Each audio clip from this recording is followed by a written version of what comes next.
Halo, selamat pagi. Assalamualaikum warahmatullahi wabarakatuh. Bertemu lagi dengan saya Mas Islah, tetap di channel Tukang Suntik. Pada kesempatan pagi hari ini, saya akan membagikan cara dan trik pemeriksaan HIV atau bisa di kepanjangannya adalah Human Immunodeficiency Deficiency Virus, yaitu di mana HIV itu sebuah virus yang menyerang sistem kekebalan tubuh manusia yang sampai saat ini belum ada obat yang khas atau yang khusus bisa membunuh bakteri tersebut. Yaitu adanya obat penunjang, hanya bisa memberhentikan tapi tidak bisa membunuh. Jika ada kasus pasien positif dengan B20 reaktif atau B20 itu kepanjangan atau nama lain dari HIV, itu harus pengobatan selama seumur hidup. Dia mau tidak mau harus minum obat, ya. Obat itu namanya adalah ada ARV dan lain sebagainya, ya. Untuk pengambilan obat bisa berkoordinasi dengan rumah sakit setempat. Oke. Pada pagi hari ini teman-teman semuanya, saya akan membagikan tips pemeriksaan HIV, ya. Dimana HIV itu ada beberapa merek reagen, yaitu teman-teman harus juga bisa mengerti, ya. Jadi pada pagi hari ini kita bisa menggunakan namanya reagen SD, yaitu terbitan dari Standar Diagnostik, ya, Tangerang, ya. Ini reagennya seperti ini teman-teman, ya.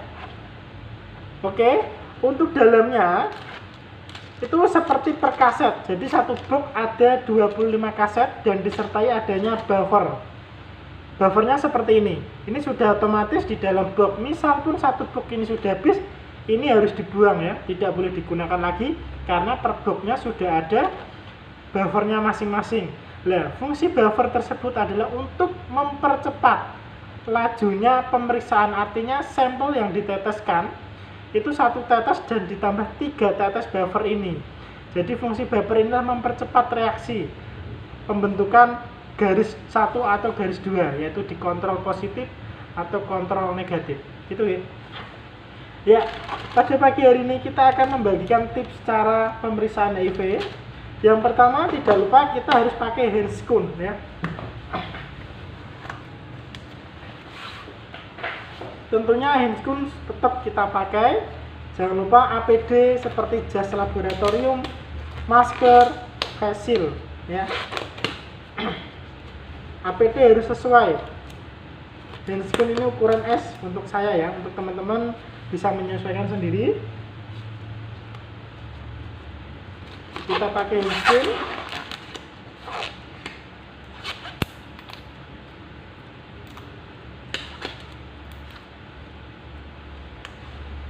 Ya, setelah itu kita ambil satu kaset. Jadi ini per kaset sudah ada expirednya, ada nama. Jadi nanti teman-teman sebelum menggunakan ini kita lihat expirednya juga, ya. Untuk di sini expirednya masih 2025, masih lama, ya. Nah, di dalam kaset ini kita buka. Itu ada bubble-nya. Ini adalah siligel, ya. Untuk fungsinya adalah untuk di dalam kemasan ini tidak berjamur, ya. Kadang ada kemasan yang tidak ada ininya, nanti bisa berjamur. Lah, fungsinya itu ada untuk menghindari fungi atau jamur-jamur kecil, ya. Ini, ya teman-teman, ya, bisa dilihat, ya, silika gel. Untuk bungkusnya, jadi saat mau pemeriksaan, jadi kita ambil langsung dibuka. Jangan semua ini dibuka semua, tidak boleh, ya. Jadi ambil satu, kita buka, kita lihat expirednya dan lain-lain, kita buka. Baru kalau ada pasien baru kita buka. Kalau tidak ada jangan dibuka karena instan, karena nanti bisa menimbulkan positif negatif, artinya positif palsu. Yaitu bukan karena si pasien mempunyai B20, tapi reagennya karena sudah terpapar pada suhu atau kena cemaran yang lain. Kita tidak tahu juga. Itu, ya teman-teman, ya. Jadi pas pada saat kita buka, pas itu ada pasien, jangan dibuka semua kita yang menunggu pasien, jangan. Jadi pasien datang periksa kita buka, gitu, ya. Nah, di dalam reagen ini atau kaset di sini ada simbolnya ya. Ini teman-teman. Maaf kurang jelas ya. Ini ada HIV ya. Ada HIV 1/2, itu artinya ada tes 1, tes 2 ya. Nah, di sini juga ada kelihatan di tengahnya sini ada C dan T. C itu dimana dinamakan kontrol, T itu dinamakan tes. Nah, jika nanti di sini muncul 2 garis di C dan di T, itu pasien bisa dikatakan reaktif, tapi dengan syarat harus diulang dengan beda reagen, atau reagen yang kedua, reagen yang ketiga. Jadi HIV itu bisa menyebutkan memang benar-benar positif itu harus ada 3 kategori, ada 3 diagnosa, yaitu memakai 3 reagen. Reagennya pun beda-beda. Kebetulan pada saat ini kita untuk reagen 2 dan 3 memang baru kosong. Jadi kita untuk pemeriksaannya hanya yang pakai reagen 1, yaitu standar diagnostik. Yang reagen 2 ada Oncogroup, yang reagen 3 ada Vikia atau bisa sebaliknya.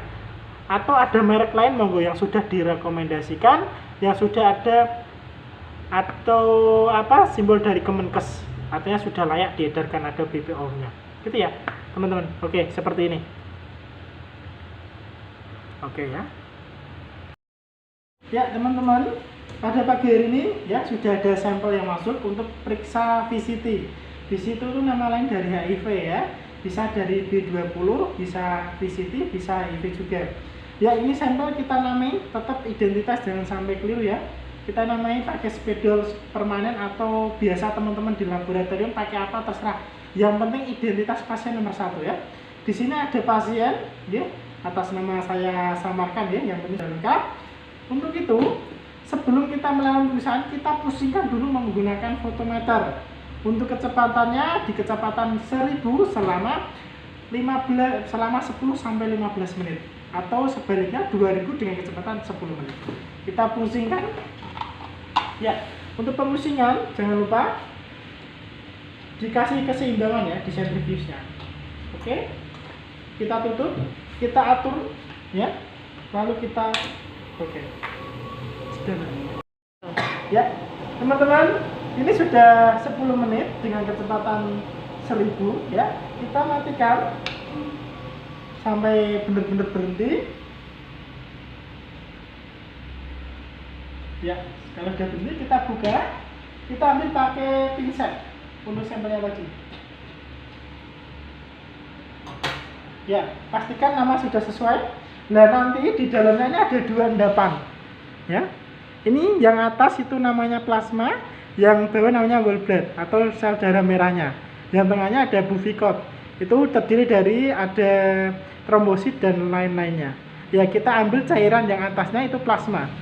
Oke. Kita sudah sediakan kasetnya ya. Di tempat yang datar, bebas dari guncangan. Kita siapkan juga ini buffernya, ada IV-nya ya. Kita pakai pipet yang sudah ada di dalam reagennya tadi. Kita buka. Ya, kita ambil.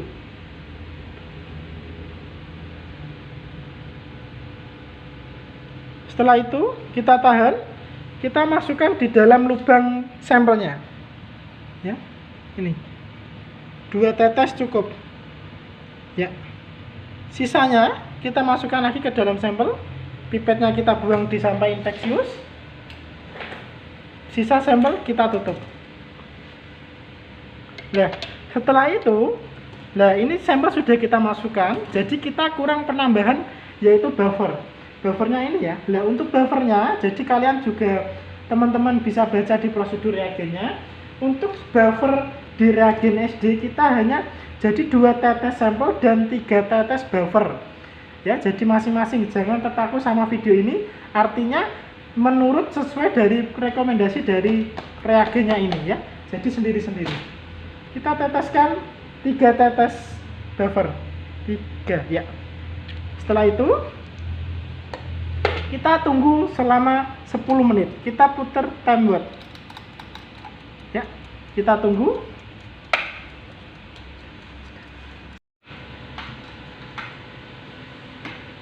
Ya teman-teman, ini sudah 10 menit ya.